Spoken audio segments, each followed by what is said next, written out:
everyone, Colton here, and welcome to ComicsAlliance. Today we're going to be counting down 5 times Marvel's crown jewel, Spider-Man, bit the dust. Let's start by going back to 1989's What If Volume 2, Issue 4, What If the Alien Costume Had Possessed Spider-Man? We open with Spider-Man returning to Earth after the events of the very first Secret Wars. The 1984 Secret Wars was the first time Spider-Man donned the black symbiote suit, the same symbiote that would later join Eddie Brock and become Venom. Now in this comic, we see the symbiote begin to drain Peter and make him behave as someone he's not, similar to what we've seen happen in other comics and in the films. We also see that the suit has begun to control Peter while he's sleeping, going out into the city at night and leaving Peter fatigued the following morning. As Peter becomes more and more aware that the suit is slowly taking the wheel and that he'd soon be a mere passenger in his own body, he reaches out to Dr. Curt Connors for help. After running some tests, Dr. Connors admits that he is stumped, and he says that Bruce Banner would be a great help,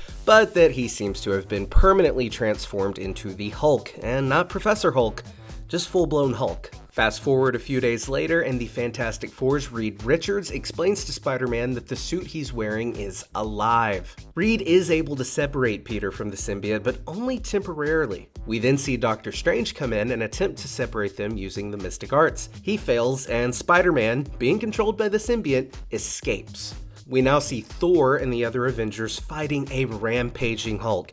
Doctor Strange flies in and casts a portal that almost traps the Hulk, but Spider-Man grabs Hulk by the leg and pulls him from the portal and throws him down on the ground. It's really cool to see how strong Spider-Man is, especially when in the symbiote suit. The reason the symbiote is doing this is because it wants Hulk to be its new host, because, as we're about to find out, Peter Parker is just about used up. We then see the symbiote leave Spider-Man and possess the Hulk. Also later in the comic, we see the symbiote take over Thor and fight Captain Marvel. It's really cool, but that's not what this video is about. Anyway, after the symbiote leaves Spider-Man to go to the Hulk, we see an elderly Peter Parker laying on the ground. The symbiote has drained Peter almost completely.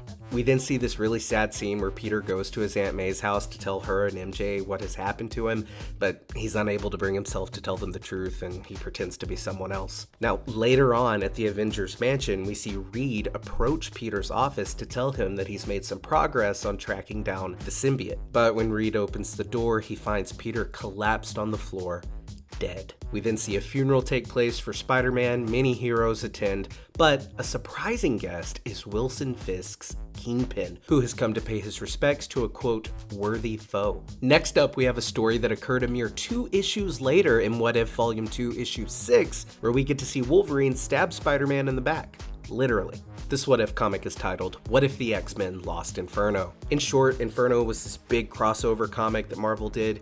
We see demons come to Earth, they're attempting to take over the world. It's very cool. Now, in this What If comic, we see Wolverine's mind corrupted and he becomes a servant of the demons. We see Doctor Strange, She-Hulk, Thor, the Human Torch, Spider-Man, and others get ambushed by the demons along with this possessed Wolverine. The heroes put up a decent fight, but Wolverine does end up stabbing Spider-Man right through the back with his claws. Next, we have the Ultimate Spider-Man Volume 1, number 160, Death of Spider-Man. This may be the most popular comic on this list. Now, it's not a What If comic, it actually takes place in the Ultimate Universe, which is Universe 1610, as opposed to the mainline comic universe, which is Universe 616. Now, in this comic, we get to see Spider-Man go toe-to-toe with the Ultimate Green Goblin right in his Aunt May's front yard.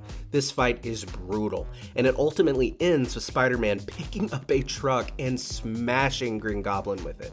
This causes a giant explosion, sending Spider-Man flying back, and then right there in the yard of his childhood home, in the arms of Mary Jane, Peter dies. Next up, we have my personal favorite because it's just so weird. That time Doc Ock was on the verge of death and switched his consciousness with Spider-Man. This happens in issue 700 of Amazing Spider-Man Volume 1. After years and years of Doc Ock being beaten and punched by superheroes, especially Spider-Man, Dr. Otto Octavius is finally knocking on death's door. This comic starts with Doc Ock already having possessed the body of Peter Parker, and Peter is trapped in Doc Ock's dying body. We get this really creepy scene where Ock is about to get it on with MJ. It's really weird, but fast forward to the end of the comic, we do see Doc Ock die, well, the body of Doc Ock die, which is housing the consciousness of Peter Parker, meaning Peter Parker dies. And Doc Ock, whose consciousness is inside the body of Spider-Man, he goes on to become the superior Spider-Man. Now, like I said, it's really weird, and honestly, the first time I read this, it made me a little uncomfortable, kind of sick feeling. It's just a really terrifying concept, but don't get me wrong, that's what makes it so interesting. Now, last but certainly not least, I thought I'd throw in a death that's not from one of the comics. This death takes place in the Spider-Man Into the Spider-Verse animated movie that I'm sure you are all very familiar with. This film was heavily inspired by the Ultimate comics and following Miles Morales, the design of Green Goblin, and then of course the death of Peter Parker. So after getting into a hell of a fight with the Green Goblin, we see a weakened Spider-Man lying on the ground. Prowler approaches Peter to kill him, but then we see Kingpin tell him to wait because Peter said, "Don't you want to know what I saw in there?" Wait. I know what you're trying to do, and it won't work. They're gone. Now, Kingpin is not happy with Spider-Man telling him the truth, and in one fell swoop, he finishes Spider-Man.